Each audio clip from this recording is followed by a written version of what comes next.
नमस्कार, आप देख रहे हैं कशिश न्यूज और न्यूज रूम लाइव में आपके साथ मैं हूं दीपक शर्मा। बुलेटिन की शुरुआत करेंगे उत्तर प्रदेश की खबर के साथ।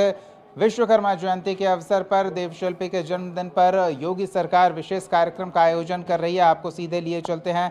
ये कार्यक्रम भगवान विश्वकर्मा जयंती के अवसर पर आयोजित है, जिसे विश्वकर्मा एक्सपो 2025 का नाम दिया गया है।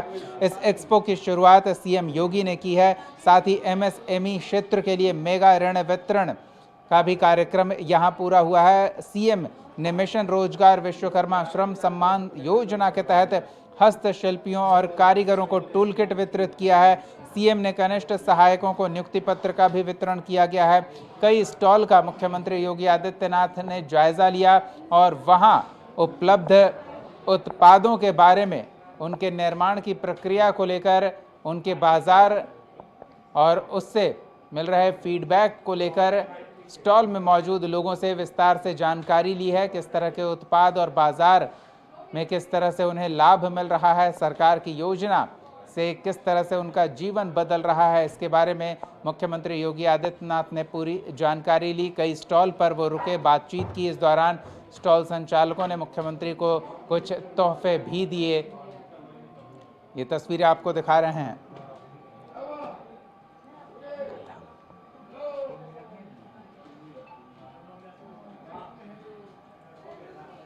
आइए राजीव जी, बैठिए। कौन राजीव जी? मोहन जी। और राजीव मोहन जी, राजीव रंजन जी, दोनों राजीव दोनों हैं।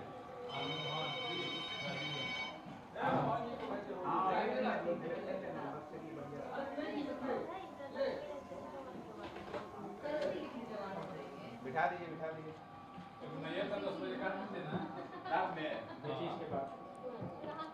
चलिए आगे। आज से 300 वर्ष पहले भारत विकसित था। 400 वर्ष पहले भारत विकसित था और दुनिया की अर्थव्यवस्था में भारत का योगदान 25% से अधिक हुआ करता था और दुनिया की नंबर 1 की अर्थव्यवस्था भारत की हुआ करती थी।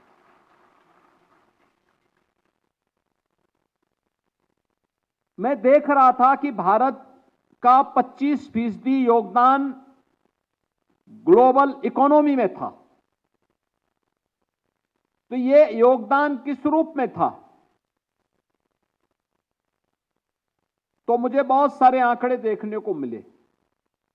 एक, जब मैं दुनिया के अंदर देखता हूं, अगर आप क्षेत्रफल की दृष्टि से देखेंगे तो भारत, जिसे आप बृहत्तर भारत भी कहते हैं, जिसमें वर्तमान में पाकिस्तान और बांग्लादेश 1947 में बन गए, दुनिया के अंदर भौगोलिक दृष्टि से भारत 7वें स्थान पर आता है। 7वें स्थान पर। लेकिन अगर भारत को अगर आप देखेंगे कृषि के क्षेत्र में,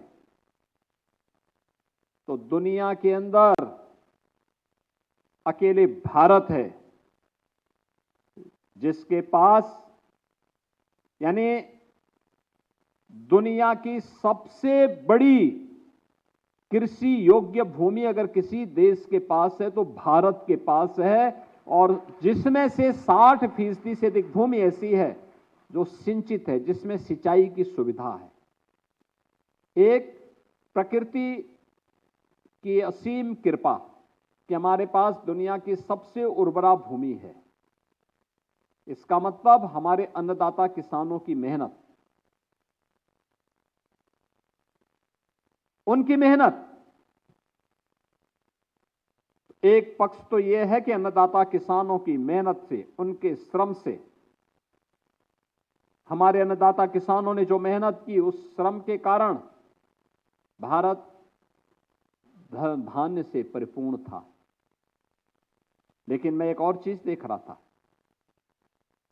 कि केवल यही नहीं था, हमारे पास औद्योगिक व्यवस्था से जुड़े हुए उस प्रकार के साधन भी थे, उद्योग थे, औद्योगिक क्लस्टर थे। जब इस क्षेत्र में मैंने ढूंढने का प्रयास किया कि औद्योगिक क्षेत्र थे कहां पे हैं ये, कहां पे हैं। और तब 2017 में हम लोग इस निष्कर्ष पर पहुंचे थे कि हमारा जो परंपरागत उद्यम है, यही उत्तर प्रदेश की जान थी, यही उत्तर प्रदेश की ताकत थी। और इसीलिए हमने उसको वन डिस्ट्रिक्ट वन प्रोडक्ट के रूप में ब्रांडिंग उसकी की, उसको प्रमोट किया। आप देख सकते हैं आज देश के अंदर सर्वाधिक एमएसएमई यूनिट यूपी के पास हैं। आज 96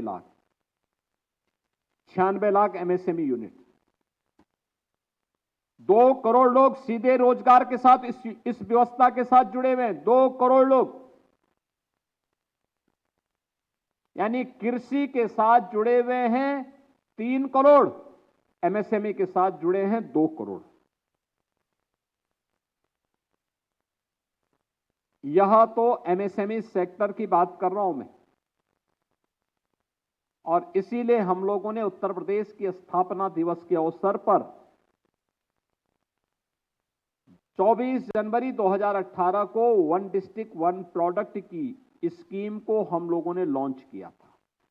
और मुझे प्रसन्नता है कि आज यह उत्तर प्रदेश की स्कीम देश के अंदर एक मॉडल बनी है। और प्रधानमंत्री जी जिस बात के लिए कहते हैं वोकल फॉर लोकल, तो प्रधानमंत्री जी के इस विजन को जमीनी धरातल पर उतारता है वन डिस्ट्रिक्ट वन प्रोडक्ट की यह योजना।